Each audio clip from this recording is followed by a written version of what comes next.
Bom, adentrando agora na hemostasia, vamos definir o que é esse conceito.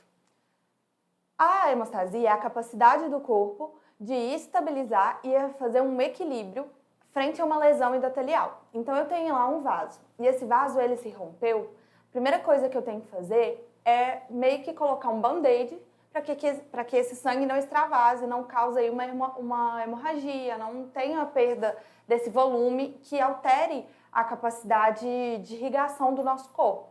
Então, a hemostasia ela pode ser dividida em três partes: hemostasia primária, hemostasia secundária e hemostasia terciária. Nós vamos destrinchar ela ao longo desse módulo, mas para a gente ter uma noção, a hemostasia primária é como se fosse um tampão. Então, eu tenho lá um tampão de plaquetas. Lembra lá nos módulos anteriores que nós falamos que o sangue é composto por plaquetas? As plaquetas funcionam como se fosse o próprio band-aid, como se fosse um tampão que fosse e passasse ali no vaso, formando um pseudo-endotélio. Aí, esse tampão, ele precisa ser estabilizado, porque senão, qualquer hora que a pressão do sangue, seja arterial ou até mesmo venoso, tentando fazer o refluxo, vai fazer com que tenha um deslocamento desse tampão que formou ali. Então, ele tem que ser estabilizado e meio que passar uma fita para aderir ele mais. É aí que nós vamos ter a hemostasia secundária, que é nada mais do que uma rede de fibrina que vai estabilizar esse tampão, formando aí agora um coágulo. Aí esse coágulo vai ficar lá até o endotélio se regenerar.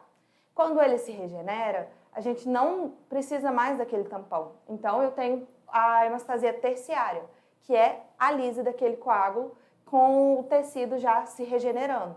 Então é meio que fosse algo provisório, algo que o nosso corpo falasse assim: vamos deixar lá para tampar o buraco, depois a gente, quando tiver a coisa mais eficiente, a gente retira ele. Tem literaturas que trazem, né, essa nomenclatura diferente. Então, podemos encontrar tanto como tampão plaquetário, ao invés de hemostasia primária, quanto formação do coágulo em hemostasia secundária e sistema fibrinolítico na hemostasia terciária. No entanto, não diferem em nada, são praticamente sinônimos. E tudo isso que a gente procura é o equilíbrio, que eu tenho esse equilíbrio, eu não vou exagerar, nem ter hemorragia, nem o excesso desses fatores me gerar uma trombose, que é uma formação excessiva desse coágulo. Então, se eu tiver uma fase hemodinâmica, um fator vascular, uma plaqueta tranquila, uma formação de coágulo eficiente, eu vou fazer o equilíbrio. Mas se eu tiver algum distúrbio nesses quatro aí mecanismos, ou eu vou tender a ter uma hemorragia, que a gente chama de hemofilias, ou a gente vai tender a ter alguns tipos de trombose, que nós chamamos de trombofilias. E, adentrando agora mais especificamente na hemostasia primária, vamos destrinchar como é que acontece esse mecanismo de adesão plaquetária. Então, vamos lá. A primeira coisa que precisa é a lesão endotelial. Eu lesionei esse vaso, aquele vaso, então, suponha que seja um vaso da minha mão. Eu lesionei aquele capilar e a exposição daquele capilar, aquela ruptura, vai expor a camada ao colágeno subendotelial.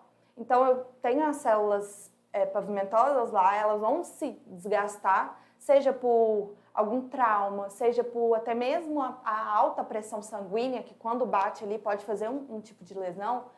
Essa subcamada vai fazer uma exposição desse colágeno. E esse colágeno, ele vai fazer a liberação e ativação de alguns fatores de coagulação que nós vamos falar mais para frente. Um desses fatores que vai ser liberado é o fator de von Willebrand, que vai se ligar ao endotélio e a plaqueta. Então, é como se fosse um durex. Ele funciona ali como um durex. Ele vai pegar o endotélio que está lesionado, vai aderir a ele, porque ele é atraído. Esse colágeno, ele tem eletronegatividades. Então, essa diferença de carga vai meio que atrair todos esses fatores para ele, fazendo com que ele se adere.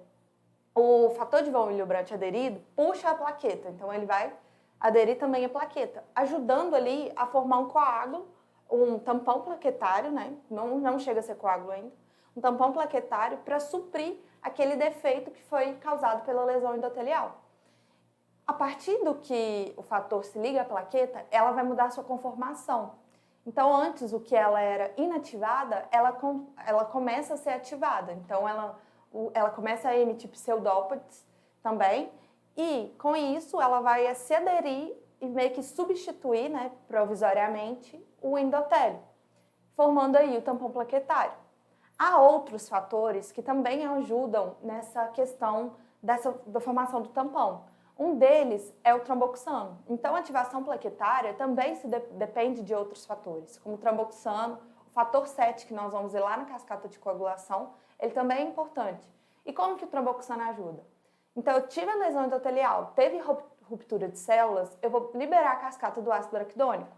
Lembra lá de imuno, a cascata do ácido araquidônico, que eu pego e pela fosfolipase A2, eu degrado essa substância em dois tipos. A LOX, a via da LOX e a via da COX.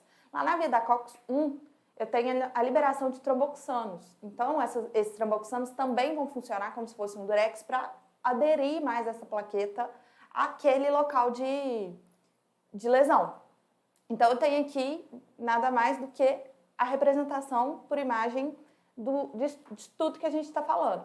Então, o fator de von Willebrand, que ele funciona, né, como se fosse o durex ali, esses pontinhos vermelhos aí, e a plaqueta, que antes era uma bolinha, digamos assim, e agora ela se tornou algo mais espichado, porque ela muda a sua conformação para tentar suprir ou tentar se adequar àquele ambiente. Então, ela vira algo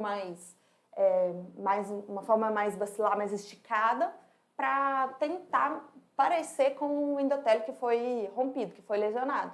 Além disso, o tromboxano, ele vai fazer mais adesão plaquetária. O que é isso? Eu vou fazer com que a plaqueta libere grânulos que fica dentro dela para recrutar novas plaquetas. Então, não basta eu ter só a plaqueta se aderindo ao local. Eu preciso ter algo eficiente, ou seja, muitas plaquetas, para não fazer com que o endotélio fique lesionado, fique fragilizado. Com isso, essa plaqueta vai liberando esses grânulos, vai chamando mais plaqueta e vai fazendo adesão plaquetária. Tudo isso que eu expliquei é a primeira fase. Então, as plaquetas se aderiram, eu preciso agora, depois da formação do tampão, estabilizar esse trombo, estabilizar esse tampão, que é aí que a gente entra na hemostasia secundária, que nada mais é do que a formação de um coágulo de estabilização. Então, eu tenho lá um tampão plaquetário e aquele tampão plaquetário ele está sujeito a alterações do meio. Então, ele pode, junto com a pressão, propriamente dita assim, lesionar e ir embora. Para que ele fique estável, eu preciso do processo continuando pela hemostasia secundária. E a hemostasia secundária ela é feita pela cascata de coagulação. Todo mundo tem muito medo da cascata de coagulação. No entanto, não precisa assim, decorar o que cada fator faz. Eu preciso saber que todos eles vão se convergir numa via comum. E essa via comum que é necessariamente o que eu preciso para a formação da minha rede de fibrina. Então, eu tenho vários fatores de coagulação, como fator 1, fator 2, fator 4, fator 5. Todos esses fatores vão ser, maioria, produzidos pelo fígado.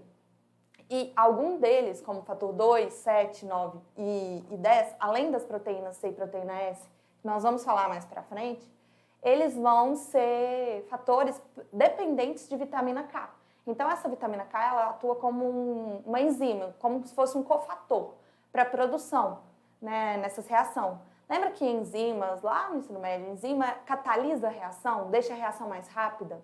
Então, para a formação desses fatores de coagulação, fator 2, fator 7, fator 9 e fator 10, o macete aí é que 2 com 7 é 9. 9, 10. Então, todos esses produzidos pelo fígado, ele precisa de uma reação que seja mais rápido, porque são fatores que são mais necessários, demandam mais algo elaborado para ser formado.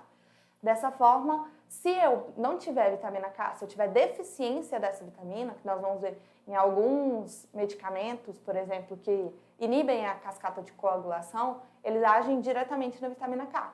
Então, eu não tendo essa vitamina K, eu não vou fazer com que esses fatores de coagulação sejam produzidos de forma eficaz.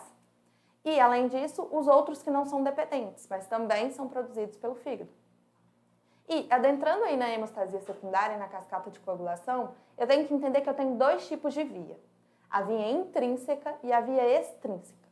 A via extrínseca é aquela via que começa desde a lesão do endotélio. Lembra que eu falei lá no início que, além do fator de von Willebrand, do tromboxano, eu também tinha o fator 7, que me ajudava nessa questão da adesão? Ele vai estar presente aqui, bem na hemostasia secundária.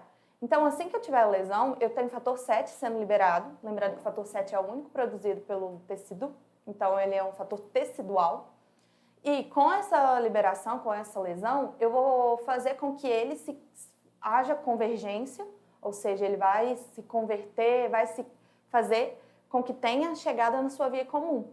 Então, ele que está circulante no sangue a partir da lesão endotelial, como eu havia dito, ele vai começar a virar fatores ativados, que é o 7A. E, a partir dele, vai se juntando com alguns outros subfatores ou cofatores que vai levar a via comum, que é o fator 10A. 10 que vira 10A por outras vias e alguns processos catalíticos. Bom, então, essa via extrínseca, eu consigo averiguar ela através de um exame chamado TP, ou tempo de protrombina.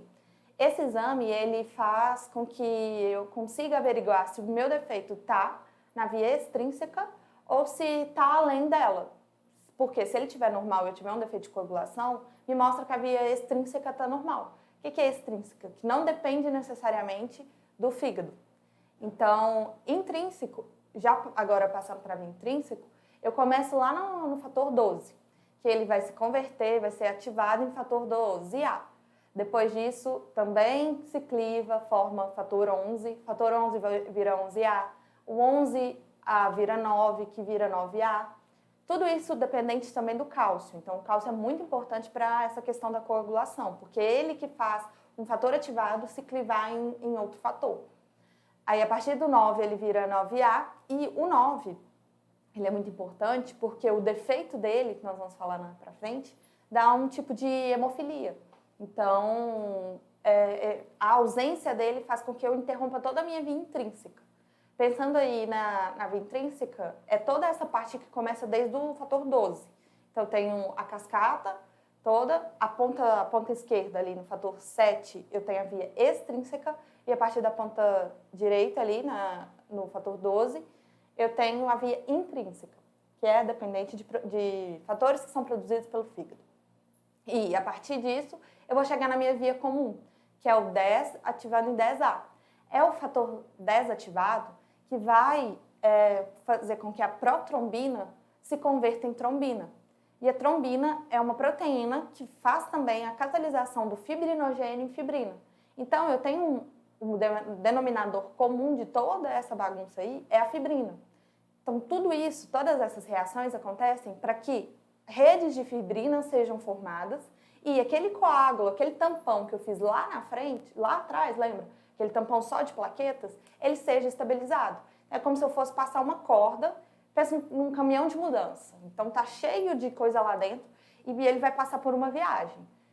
Para eu deixar aquele caminhão de mudança mais estável, para que nada caia, para que a bola da criança não caia, para que o guarda-roupa não caia, eu preciso passar uma corda para amarrar aquele caminhão. Então, eu amarrando aquela plaqueta que está ali só se aderindo por um durex, eu vou deixando ele mais estável. E ele mais estável, ele não se rompe, não faz com que ele se desloque e ande pelo nosso organismo. E aqui está, então, todo o resumo, para vocês depois darem uma olhada de tudo isso que eu falei, que nada mais é do que a via extrínseca faz o fator tecidual se ligar ao fator ativado e, com isso, se convergir e formar o complexo de protrombinase, que nada mais é do que uma enzima que converte a protrombina em trombina. E é a trombina que eu preciso, a trombina que vai fazer com que eu tenha a conversão do fibrinogênio em fibrina. E é a fibrina que é a corda que vai amarrar o caminhão de mudança. Lembra que a gente fez essa analogia. Então, eu tenho lá coágulo formado. E agora, o que eu tenho que fazer?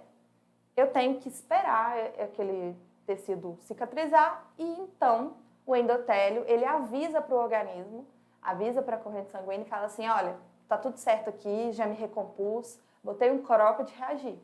Então, agora não vou precisar do coágulo aqui mais não. Pode vir tirar ele, pode vir remover ele. É a partir daí que o plasminogênio tecidual é convertido em plasmina e a plasmina vai dissolver aquele coágulo.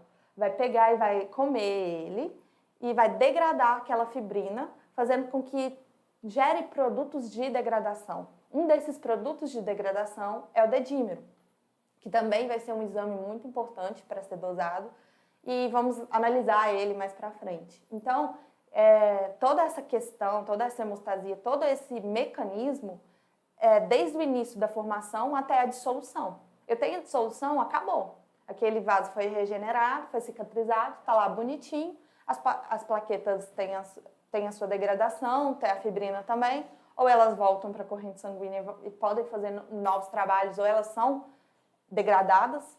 Então, a partir disso, eu tenho resolução do coágulo e tenho nenhum tipo de manifestação. Então, eu não tenho nem o extravasamento de sangue, dando repercussões hemodinâmicas, nem a formação de coágulos disseminados, porque eu consegui entrar no meu processo hemostático. Isso é o fisiológico. Além disso, para acontecer, né, para ter o equilíbrio, nós temos anticoagulantes naturais. Lembra que eu falei que lá nos fatores de coagulação existiam dois tipos de proteínas que também que eram também produzidas pelo fígado?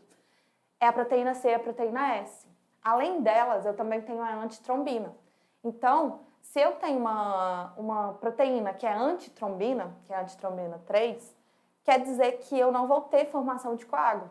Tudo isso são mecanismos para fazer com que aquele tampão que já estava suficiente, ou seja, para que eu não coloque né, no lesão algo em excesso, para que eu não gaste os fatores teciduais, para que eu não gaste todo o fibrinogênio disponível. Então, tudo na vida é equilíbrio. Eu tenho lá a formação do coágulo, chega um certo momento que ele vai olhar e falar assim, não, chega. É aí que agem os anticoagulantes. É aí que entra a antitrombina e vai inibir a trombina, não deixando formar mais fibrinogênio e não se converter em fibrina. É a partir daí também que a proteína C e a proteína S, ela vai fazer com que tenha maior ativador de plasminogênio. O que é isso? Vai fazer a dissolução do coágulo. Então, pensa comigo, se eu tiver um defeito em alguma dessas vias aí, algum desses equilíbrios vai estar alterado, fazendo com que ou eu tenha algo para mais ou eu tenha algo para menos. Então, tudo isso fisiologicamente é perfeito para fazer com que o nosso corpo tenha um equilíbrio. Só que na vida há patologias que altere alguma dessas proteínas, que vai ocasionar, né, defeitos para o ser humano. Então, é a partir disso que nós temos esses defeitos, né, a resolução através de medicamentos. Então, eu tenho medicamentos que podem agir em 3 fases. Medicamentos que agem como antiagregantes plaquetários, que vai agir lá na hemostasia primária, e os medicamentos que vão agir como anticoagulante. Então, é diferente. Se alguém te perguntar, antiagregante plaquetário é a mesma coisa que anticoagulante? Não, eles não são a mesma coisa, vão agir em vias totalmente diferentes. Então, os antiagregantes plaquetários, agindo na hemostasia primária, vai fazer com que tenha uma menor ativação plaquetária e uma menor agregação dessas plaquetas. Então, aquela liberação de grânulos, aquela adesão, aquele durex lá, todo que eu falei, não vai existir. Aí pergunta, tá, Júlia, mas e se eu tiver uma lesão, quem vai atuar?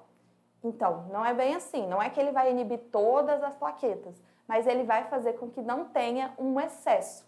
Então, um idoso aí que sofreu um infarto agudo do miocárdio, a gente vai ver que o infarto agudo do miocárdio, ele gera um evento tromboembólico. Vocês vão ver mais para frente, mais a fundo, como que é o infarto em si, mas nada mais do que a própria fisiologia, a própria patologia do infarto faz com que o músculo não mande o sangue direito e aquele sangue fique congestionado, fazendo com que as plaquetas esbarrem mais uma na outra e se grudem, né? Ficam aderidas. Com isso, tem maior formação de trombo. Então, para eu prevenir, o que eu faço? Eu dou um antiagregante plaquetário. Para deixar, eles falam hoje em dia muito, deixar o sangue mais ralo. O que é o sangue mais ralo? É menos agregado, menos plaquetas agregado. Porque tem um mecanismo fisiológico que ajuda nessa formação desse trombo. Então, é como se fosse uma balança de 2 pratos. Eu tenho uma balança pendendo mais para formação de trombo, formação de agregação plaquetária, eu preciso compensar. Então, eu dou um antiagregante para equilibrar novamente. Então, se está pendendo para um lado, eu compenso com o outro. A mesma coisa acontece com o anticoagulante. Pensando aí numa estase venosa, por exemplo, ou até mesmo fatores de coagulação em excesso, eu vou precisar de que eu atue diretamente na hemostasia secundária, pensando ali em algo que já interfira no formação do coágulo já estabilizado. Então, pensa, se já é difícil eu compensar um trombo só de plaqueta, imagina eu compensar um coágulo totalmente formado, já amarrado, já estabilizado. Então, esse coágulo, ele é maléfico quando ele está em excesso. Aí entra novamente a questão da balança de 2 pratos. Se eu pender mais para o coágulo, eu tenho que ter algo para compensar. É aí que entram os anticoagulantes. É aí que eu tenho que saber onde está meu sangramento. Por exemplo, eu tenho um sangramento mais superficial, um sangramento mais gengival, eu tenho sangramento mais de hematomas. Isso me mostra que o defeito está na minha hemostasia primária, porque é algo menos elaborado. Já a hemostasia secundária é uma hemorragia, um sangramento, um defeito mais elaborado. Então, seria mais intraarticular, uma hemartrose, já seria algo mais adentro do que mais superficial. Então, a gente utiliza esse macete para diferenciar tanto os defeitos, né, na hemostasia primária quanto na secundária. E a reversão seria o uso de medicamentos.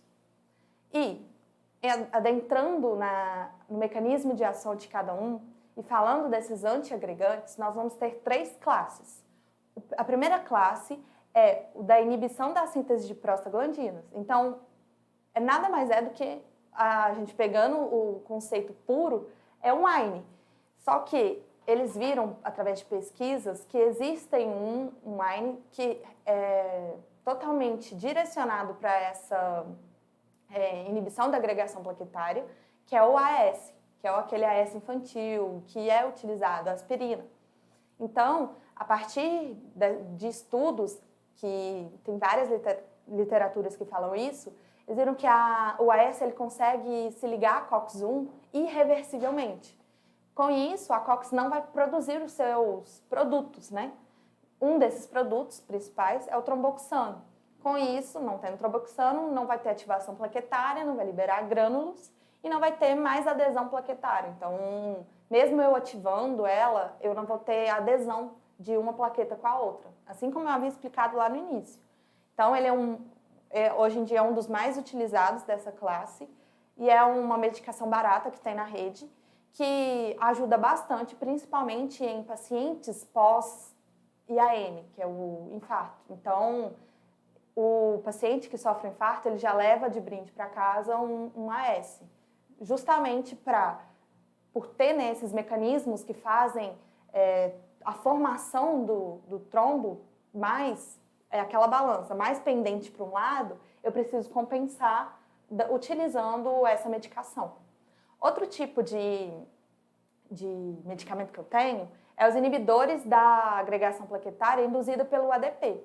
Então, eu tenho uma via, se eu não me engano, ela é feita por um receptor, então eu tenho lá um receptor de ADP, assim como mostra essa imagem, e esse receptor ele vai fornecer energia para que eu faça o AMP cíclico se transformar em PK e esse PK fazer ativação plaquetária. Então, é meio que fosse um substrato para eu dar uma energia, né, para o ADP se tornar ATP e esse ATP fornecer mais substrato para eu transformar o PKA, que é um tipo de ativador plaquetário. E, pensando nisso, voltando lá, eu tenho dois tipos de medicamento, que entra aí o clopidogrel, o ticlodipina, ticagrelol. Então, são mecanismos, são medicamentos que atuam diretamente na agregação plaquetária. Eu posso até ativar ela, fazer ela mudar a sua conformação, mas ela também não vai fazer adesão, como acontece no caso do AS. Mas eu posso também nem ativar ela. Então, eu associando um que não faça adesão, que é o AS, e um que não faça ativação, eu estou protegendo o meu paciente de não ter nenhum tipo de fases, né? Não ter nenhum tipo de mecanismos que faça a balança pender para o lado do mecanismo de formação de trombos. Além desses dois, eu tenho também os receptores, né? Os inibidores de receptores de glicoproteína 2B3A. Essa glicoproteína, ela é uma proteína que é como se fosse o durex que gruda uma plaqueta na outra. Então, essas plaquetas, elas se comunicam através desse receptor. Eu inibindo esse receptor, eu faço com que elas não tenham comunicação. Então, uma plaqueta não sabe o que está acontecendo com a outra, não sabe que ela precisa de ajuda, de reforço. E são medicações que são também de alto custo, alto nível, no entanto, não tem na rede. Então, a gente utiliza mais os dois primeiros. Só que são medicamentos que, em literaturas, falam que são bem eficazes. No entanto, não temos tão disponível para a população, falando a nível de SUS. Então, aqui é o desenho, né, o mecanismo que eu expliquei, o receptor P2Y, que é um receptor de ADP, que vai fazer com que tenha um substrato ali. Eu tenho também o receptor de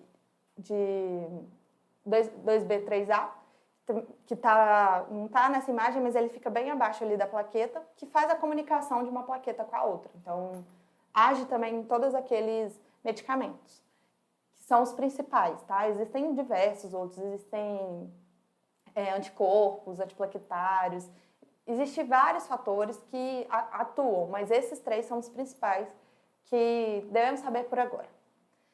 E, pensando agora numa anticoagulação, lembra lá no início que eu falei que tem fatores que eles precisam de vitamina K? Se eu inibir essa vitamina K, ou se eu não ter substrato para a formação da vitamina K, eu não vou ter esse cofator na produção dos fatores responsáveis. É aí que entra o medicamento varfarina. Então, é um medicamento que foi descoberto há muito tempo, ele foi muito utilizado, no entanto, hoje ele não é tão eficaz, porque ele tem uma peculiaridade, que é a dosagem do INR. Lembra que eu falei lá no início que eu precisava de medicamentos para ver exames, para ver como é que estava o funcionamento das vias? Na via intrínseca, eu preciso fazer o TTPA, que é um tipo de tempo de trombina de ativador de plasminogênio. Então, esse tempo, se ele estiver mais alargado, quer dizer que eu estou coagulando mais facilmente. Então, se eu tenho a varfarina, eu tenho que ter um controle desse INR, que eles falam, colocando esse INR sempre entre 2 e 3. Se eu tiver uma alteração desse INR, que eu posso ser medido tanto por esses exames, eu vou ter uma consequência, uma manifestação que eu não quero, que é a gente vai ver mais pra frente, uma dissolução, uma hemostasia quebrada, como é o caso do problema que acontece uma epistaxe, que o senhorzinho, ele tá lá e ele tá sangrando porque o INR dele não está controlado. Então, a varfarina, ela faz esse controle, né, faz com que eu tenha esse olhar maior para o medicamento. Ao contrário dos inibidores dos fatores diretos da coagulação, que são os novos anticoagulantes, que é a rivaroxabana, a apixabana. Eles são mais utilizados, são melhores, né? São mais utilizados, só que a nível privado. Então, eu não tenho disponível no SUS, para um paciente que não tenha condições de comprar, esse tipo de medicamento, dando aí a oportunidade para ele ter um tratamento melhor. Dessa forma, não tendo esse medicamento no SUS, eu fico restrita à utilização apenas da varfarina. No entanto, lembrando sempre de ter o controle do INR, sempre deixando aí entre 2 e 3. Já a heparina, que é o ativador de antitrombina, lembra que eu falei que tinham anticoagulantes naturais? A heparina, ela é dividida em heparina não fracionada e heparina de baixo peso molecular. Qual é a diferença delas? A heparina não fracionada, eu decorei como se fosse uma heparina que ela tivesse maior tempo de ação, menor tempo de ação e mais eficaz, mais tempo de atuação. Então, por exemplo, em um paciente instável, onde ele tem ali uma repercussão hemodinâmica, onde eu tenho um paciente quase entrando em choque, que é o que a gente vai estudar mais para frente, eu prefiro a utilização da heparina não fracionada, porque ela vai agir mais rápido, no entanto, ela não vai durar tanto quanto a heparina de baixo peso molecular. Então, se eu tenho um paciente mais estável, que não necessita que eu intervenha, né, de uma forma tão rápida, eu já prefiro a heparina de baixo peso molecular, que ela é mais duradoura e porém ela tem mais devagar o efeito dela. Então fica aí essa diferença que ajuda bastante.